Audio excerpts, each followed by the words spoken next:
కూటమి ప్రభుత్వం 100 రోజుల పాలన పూర్తి చేసుకొని ఈ 100 రోజుల్లో ప్రజా సంక్షేమ కార్యక్రమాలు కావచ్చు, అభివృద్ధి కార్యక్రమాలు కావచ్చు, ఒక్కొక్కటి వాళ్ళు ఇచ్చినటువంటి హామీల్ని నెరవేర్చుకునేటువంటి క్రమంలో కష్టపడుతూ ఉంటే, అధికారం లేకుండా కనీసం ప్రతిపక్ష హోదా కూడా లేనటువంటి జగన్మోహన్ రెడ్డి 33%, 39% ఓట్లు నాకున్నాయి కాబట్టి నేనే అది పెద్ద ప్రతిపక్షాన్ని అని చెప్పి ఒక పక్కన బిల్డప్ ఇస్తూ ప్రతి దానికి కూడా స్వార్థంతో మాత్రమే, ఐ రిపీట్, స్వార్థంతో మాత్రమే, తన స్వలాభాల కోసం మాత్రమే రాజకీయాలు చేస్తూ ఈరోజు తన నేతలని, తన సొంత పార్టీ నేతలని, కార్యకర్తలని మొత్తం అందరినీ కూడా ప్రజల చేత బూతులు తిట్టిస్తూ అవమానాల పాలయ్యేలా చేస్తూ తను మాత్రం హ్యాపీగా తాడేపల్లి ప్యాలెస్ అయితే తాడేపల్లి, లేదు అంటే బెంగళూరు వెళ్ళిపోవడం, అక్కడి నుంచి ఈ చచ్చు రాజకీయాలకి స్క్రిప్టులు రాసుకోవడం, ఇదే చేస్తున్నాడు తప్ప హుందాగా ఒక రాజకీయ నాయకుడు అంటే ఎలా ఉండాలి అనే దానికి కనీసం ఎగ్జాంపుల్ అన్న మాట కూడా చెప్పడానికి లేనటువంటి పరిస్థితి.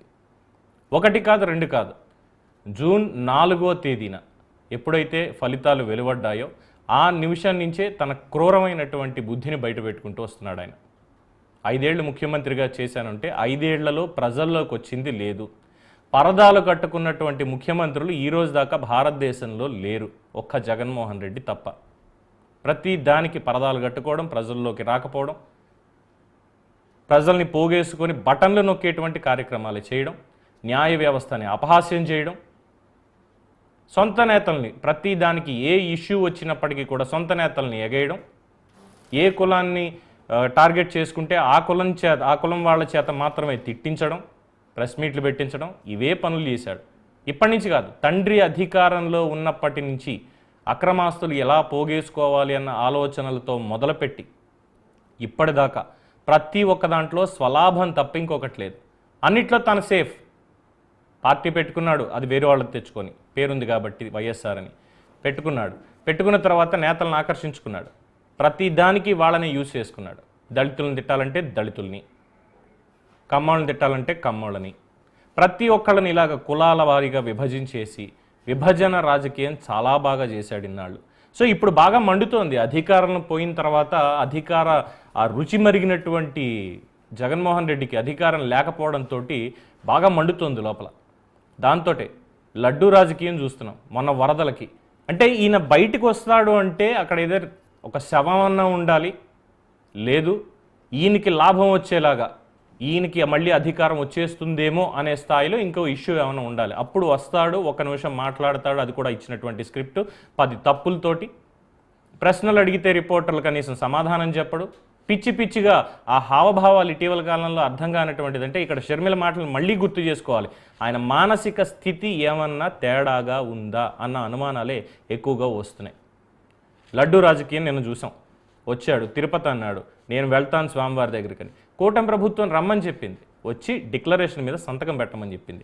లేదు నేను సంతకం పెట్టను అని చెప్పి దేశద్రోహం కేసు పెట్టేటువంటి వ్యాఖ్యలు చేశాడు.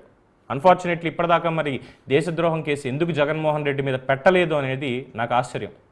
ప్రభుత్వాన్ని కేవలం విమర్శిస్తేనే రఘురామకృష్ణరాజుని తీసుకెళ్లి కస్టోడియల్ టార్చర్ చేసి చంపేసేటువంటి కార్యక్రమాలు చేసిన జగన్మోహన్ రెడ్డి ఈరోజు what kind of country I'm living in, what is secularism in India అన్నటువంటి వ్యాఖ్యలు చేస్తే మరి దేశంలో ఇంకెవరికి మండట్లేదా?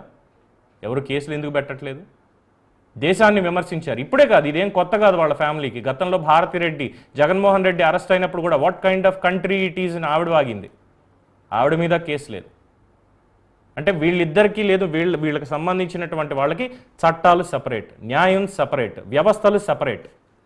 ఇప్పుడు సిట్ మీద కూడా తిరుమలలో జరిగిన దాని మీద సర్వశ్రేష్ఠ త్రిపాఠిని అధికారి కింద వేసి ఇన్వెస్టిగేషన్ చేస్తామంటే లేదు, మాకు సిబిఐ ఎంక్వైరీ కావాలి, సుప్రీంకోర్టు జడ్జి కావాలి. వివేకానందరెడ్డి హత్య మీద మరి ఎందుకు సిట్ వద్దు, సిబిఐ వద్దు, సుప్రీంకోర్టు జడ్జో లేదంటే సిట్టింగ్ జడ్జి ఎవరో ఒకరు వాళ్ళతో ఎంక్వైరీ ఎందుకు వద్దు? ఐపీఎస్ ఆఫీసర్ని అనేక కేసుల్లో ఇష్టారీతిన వాడుకొని ఇక్కడ కూడా ఈరోజు కష్టపడుతున్నది, లేదు ఇబ్బందులు పాలవుతున్నది, కేసుల పాలవుతుంది ఎవరంటే ఆనాడు పనిచేసినటువంటి ఐపీఎస్ ఆఫీసర్లు, ఐఏఎస్ ఆఫీసర్లు, పూర్తిగా వ్యవస్థలు, వాళ్ళ కార్యకర్తలు. నిన్న తిరుమలలో వాళ్ళ కార్యకర్తకి సెక్షన్ 30 అందుబాటులో ఉంది, ఇక్కడ అమల్లో ఉంది. జగన్మోహన్ రెడ్డి గారు పర్యటనకు వస్తున్నారు కాబట్టి మీరు ఎటువంటి ర్యాలీలు లేదంటే నిరసనల్లో పాల్గొనకూడదు అని చెప్పి కార్యకర్తకి ఇచ్చినటువంటి నోటీస్ని, ఆ నోటీస్ ఏదో నాకే ఇచ్చేశారు, నన్ను రానివ్వకుండా చేస్తున్నారు, ఆలయంలోకి వెళ్ళడానికి నాకు పర్మిషన్ కావాలా, ఈ మాటలన్నీ మాట్లాడేసి చివరికి నేను రావట్లేదు. పెద్ద జోక్ ఏంటంటే 28, 27 తేదీల్లో జగన్మోహన్ రెడ్డి వ్యక్తిగతంగా కోర్టులో అటెండ్ అవ్వాల్సినవి 8 కేసు హీరింగ్లు ఉన్నాయి. వాటిని ఎలా తప్పించుకోవాలి అనే దాంట్లో అక్కడ కూడా లాభం వెతుక్కున్నాడు. లాభం వెతుక్కుని బయటకు వచ్చి చేసిన వ్యాఖ్యలు ఏంటి?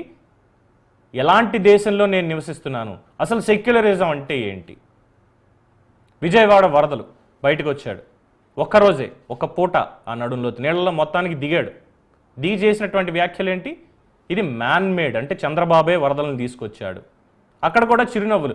నాకు అర్థం కాదు, నార్మల్గా ప్రతి సామాన్యులు కూడా మనకి దెబ్బ తగిలితే వెంటనే కళ్ళనీళ్ళు వస్తాయి. లేదు మనం ఏదన్నా ఇష్టపడి కొనుక్కున్నది పగిలిపోయినా, ఇంట్లో కుక్కపిల్ల చచ్చిపోయినా, లేదు తెలిసిన వాళ్ళు ఎవరైనా చనిపోతే మనకు నిజంగానే ముందు బాధ అనేది ఉంటుంది. ఎక్కడికి వెళ్ళినా కార్యకర్త నుంచి తండ్రి శవం, ఏ శవం కనిపించినా చిక్కటి చిరునవ్వు ఎందుకు నవ్వుతాడో జగన్మోహన్ రెడ్డి ఇప్పటికీ అర్థం కానటువంటి పరిస్థితి.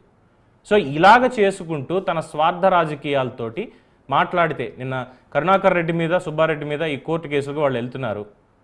మిగతా పార్టీ నేతలను ఉసిగొలిపాడు, ఈయన మాత్రం వాళ్ళ గురించి మాట్లాడాలి, వాళ్ళని సైడ్ చేసేయాలి. అలాగైనా వాళ్ళ మీదకి వచ్చింది కాబట్టి, అంటే బంధువులు కదా, మిగతా వాళ్ళ మీదకి ఏమొచ్చినా సరే వాళ్ళని తిడతారు. ఇప్పుడు కొడాలి నాని ఒకప్పుడు మామూలుగానే ఉండేవాడు, ఎలాంటి రాజకీయాలు చేసినా ఏమున్నా కానీ. ఇప్పుడు ఎన్ని బూతులు తింటున్నాడు ఆయన? ఆయన మాట్లాడిన మాటలకే కాకుండా జగన్మోహన్ రెడ్డి మాట్లాడించాడు కాబట్టి. రోజా హ్యాపీగా కార్యక్రమం ఏదో చేసుకునేది, ఫ్యాన్ బేస్ ఉంది, ఎమ్మెల్యే దానివల్ల అయ్యానని చెప్పింది. ఆ బూతులు మాట్లాడి ఇప్పటికీ మాట్లాడుతూ ఎంత ట్రోల్ అవుతున్నారు వీళ్ళందరూ. ఇంట్లో వాళ్ళకి మనస్తాపం ఉండదా? కానీ జగన్మోహన్ రెడ్డి సేఫ్. నేను ఇలాంటి మాటలు నేను మాట్లాడను, ఇలాంటి రాజకీయాలు నేను చేయను. ఇవా చేసేది రాజకీయాలు? ఇలాంటి వాళ్ళ రాజకీయ నాయకులు అని చాలామంది ప్రశ్నిస్తున్నారు. ఇదే ఈరోజు మన డిబేట్ అంశం. మనతోటి తన అభిప్రాయాన్ని పంచుకోవడానికి ప్రముఖ